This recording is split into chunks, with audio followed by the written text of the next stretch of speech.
नमस्ते दोस्तों, welcome back to my channel. आज का वीडियो जो है उनके लिए है जो फर्स्ट टाइम मॉम बन रही है या बन चुकी है।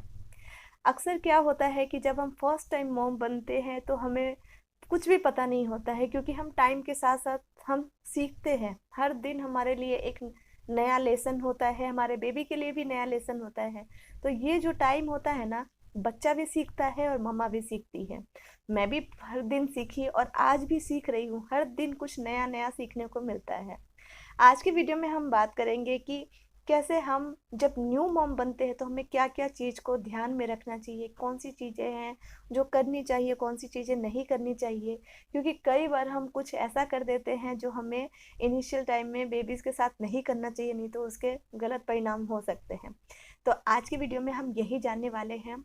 मेक श्योर कि अगर आपने अभी तक ये चैनल सब्सक्राइब नहीं किया है तो कर लीजिए, बेल नोटिफिकेशन दबा लीजिए ताकि हमारे न्यू वीडियो की अपडेट आपको सबसे पहले मिले और आप हमारे से सबसे पहले जुड़ पाए। चलिए अपना वीडियो शुरू करते हैं। तो अगर आप फर्स्ट टाइम मॉम बन रही हैं, ये कोई मैटर नहीं करता है कि आप सर्दी में बन रही हो या गर्मी में। सर्दी में ज़रा ठंड से बचना होता है और गर्मी में थोड़ी गर्मी से बचनी होती है। लेकिन कुछ चीज़ें बेसिक है जो हमें सर्दी हो या गर्मी, इन दोनों टाइम में हमें फॉलो करना होता है। जैसे कि जो न्यू मॉम बनती है, सबसे पहली गलत गलत चीज़ वो करती हैं कि हमेशा वो फ्लैट बिस्तर पे नहीं सोती हैं।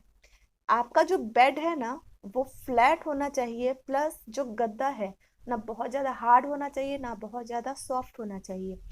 ऐसा क्यों? क्योंकि इसके बाद जब डिलीवरी आपकी होती है, चाहे वो नॉर्मल डिलीवरी हो या सी सेक्शन से हो, ये मैटर नहीं करता। जब भी आप मॉम बनती है और आप उसके बाद अगर सही पोस्चर में नहीं सोओगे ना, तो आपका जो बैक है उसमें पेन होगा, फिर आप थोड़ी सी सामने की तरफ झुकने भी लगोगे। तो बहुत ज़रूरी है कि आपका पोस्चर सही हो, आप सही शेप में सोए, सही तरीके से सोए। दूसरा, आपका बेबी आपके साथ सोता है। इंडिया में तो बेबीज मम्मा के साथ ही सोती हैं और उनका भी जो पोस्चर है वो सही रहना चाहिए। तो बहुत ज़रूरी है कि आपको फ्लैट बिस्तर पे सोना है और ना ही बहुत ज़्यादा हार्ड ना ही बहुत ज़्यादा सॉफ्ट बिस्तर पे। आपको अपने बेड का ख्याल रखना है। जिस जगह पे सो रहे हो, जिस मैट्रेस पे सो रहे हो या जहाँ भी सो रहे हो, उसका ख्याल रखना है कि आप कैसे आपका जो नीचे का सरफेस है वो कैसा है, उस पर बहुत ज़्यादा आपको ध्यान देना है। दूसरी चीज़ क्या करनी है, अक्सर नई माएँ जो न्यू मॉम होती है, खासकर सी सेक्शन वाले, उन लोगों को उठने में पेन होती है, फीडिंग के टाइम में पेन होती है, इसलिए बहुत लोग ना बच्चे को सुलाए सुलाए ही फीडिंग करवाने लगते हैं, जो कि बहुत ही गलत है। चाहे आपकी डिलीवरी नॉर्मल हो या सी सेक्शन से हो, हमेशा बेबी को फीडिंग करवाना है तो आपको बैठ के ही करवाना है।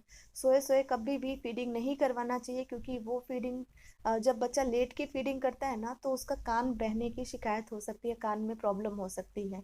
जो दूध, ऐसा कहते हैं कि दूध जो है कान के साइड से बाहर आने लगता है। मुझे नहीं पता कितना सच है या कितना झूठ, लेकिन डॉक्टर भी इस चीज़ को कहते हैं कि हमेशा बेबीज़ को बैठ के ही फीडिंग करवानी चाहिए। बेबी का सर हमेशा ऐसे ऊंचा रहना चाहिए और पाँव नीचे रहना चाहिए, जिससे कि बच्चे को भी सही तरीके से वो फीड कर पाए हमारा। तो इस चीज़ का बहुत ध्यान रखना है।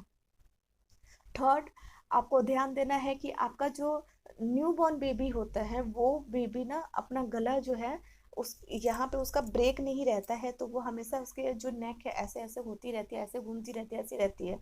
तो आपको हमेशा उसका हेड को ना स्ट्रेट रखना है। कभी कभी सोए सोए बच्चा ना ऐसे हेड घुमा लेता है और हम उसी पोस्चर में छोड़ देते हैं। ये बहुत गलत है। आपको हमेशा ध्यान रखना है कि अपने बेबी का हेड हमेशा स्ट्रेट रखें, सीधे रखें, ताकि उसके ये जो नेक एरिया है ना वो सीधी रहे। ये बहुत ज़रूरी है।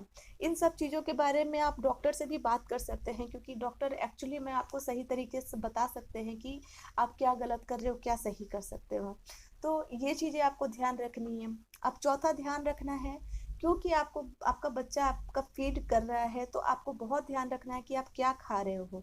क्योंकि अगर आप कुछ भी गलत खा रहे हो, जैसे थोड़ा ज़्यादा चटपटा मसालेदार खाना या ऑयली खाना या कोई ऐसा खाना जिसमें गैस है, जैसे कि फूल गोभी हुआ या कुछ भी ऐसा जिसमें जो गैस होती है या बात की प्रॉब्लम होती है, वो अगर आप खा रहे हो ना, तो प्लीज़ अवॉइड कीजिए, नहीं तो आप खाओगे इधर और आपके बच्चे को गैस की प्रॉब्लम, पेट में दर्द, ये सब उसको पहले होने लगेगी। तो आपको आपके खाने पे बहुत कंट्रोल रखना है।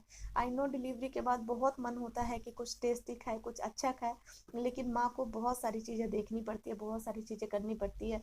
तो आप लोग इस चीज़ का ध्यान जरूर रखिए ताकि आपके बच्चे को किसी भी तरह की छोटी बड़ी कोई भी प्रॉब्लम ना हो।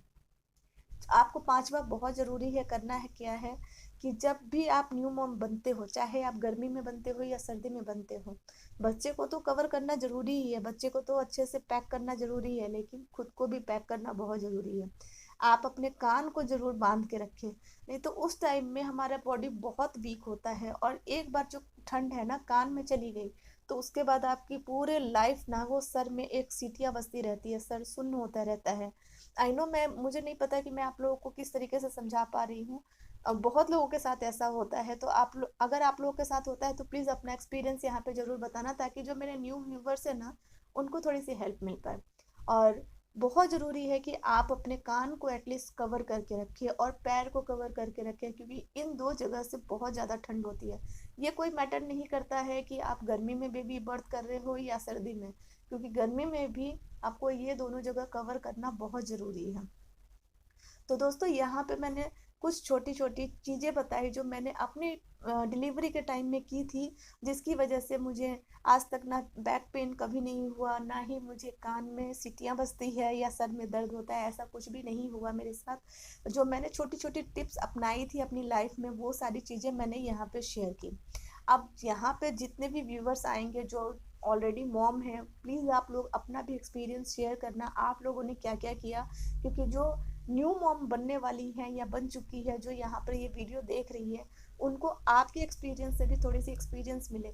आई नो न्यू मॉम बनने के बाद ना बहुत सारी चीज़ें हमें पता ही नहीं होती है, और बहुत सारी चीज़ें ऐसा है कि हमें कोई बताने वाला भी नहीं होता है, और ना ही हम किसी से, हम जब क्वेश्चन ही नहीं जानते कि हमें पूछना क्या है तो आंसर का पता कैसे चलेगा। इसलिए आप लोग अपना एक्सपीरियंस यहाँ पे ज़रूर मेंशन करना, बताना, और जिससे कि मेरे जो न्यू व्यूवर्स हैं ना उनको हेल्प मिले, और ऐसे ही वो इस चैनल पे बने रहे, उनको सही इन्फॉर्मेशन मिलती रहे। तो ये वीडियो उम्मीद करती हूँ आप लोगों को बहुत पसंद आई होगी, आप लोगों के लिए हेल्पफुल रहेगी। अगर और भी किसी टॉपिक पे वीडियो देखना हो तो प्लीज़ मुझे कमेंट में ज़रूर बताया करो, ताकि मैं उस टॉपिक पे अच्छे से रिसर्च करके आप लोगों के लिए अच्छा वीडियो लेके आ पाऊँ। और अपने अपने कोई सुझाव हो, कुछ सजेशन हो, मुझे बताइए। और भी किस किस टॉपिक पे मुझे वीडियो बनाना चाहिए मुझे ज़रूर बताइए। याद रखिए कि ये चैनल बच्चों वाला चैनल है, तो मैं बच्चों के हिसाब का ही वीडियो यहाँ पे डालूंगी। तो प्लीज़ इसी से रिलेटेड आप टॉपिक यहाँ पे बताते रहना, ताकि मुझे भी हेल्प हो, क्योंकि आप लोग जब टॉपिक बताते हो ना तो मैं उसके सामने रिसर्च करती हूँ, और मेरे लिए ज़्यादा आसानी होती है, मुझे पता रहता है कि मुझे किस टॉपिक पे रिसर्च करना है। तो आप लोग मेरे साथ ऐसे ही बने रहना, अपना प्यार मेरे पर देते रहना, और हमारे वीडियोस को ऐसे ही देखते रहना, शेयर करते रहना, कमेंट करते रहना, और ऐसे ही अपने प्यार हमारे साथ बनाए रहना। चलिए फिर मिलते हैं अपने नेक्स्ट ऐसे ही किसी अच्छे वीडियो में। Till then bye bye.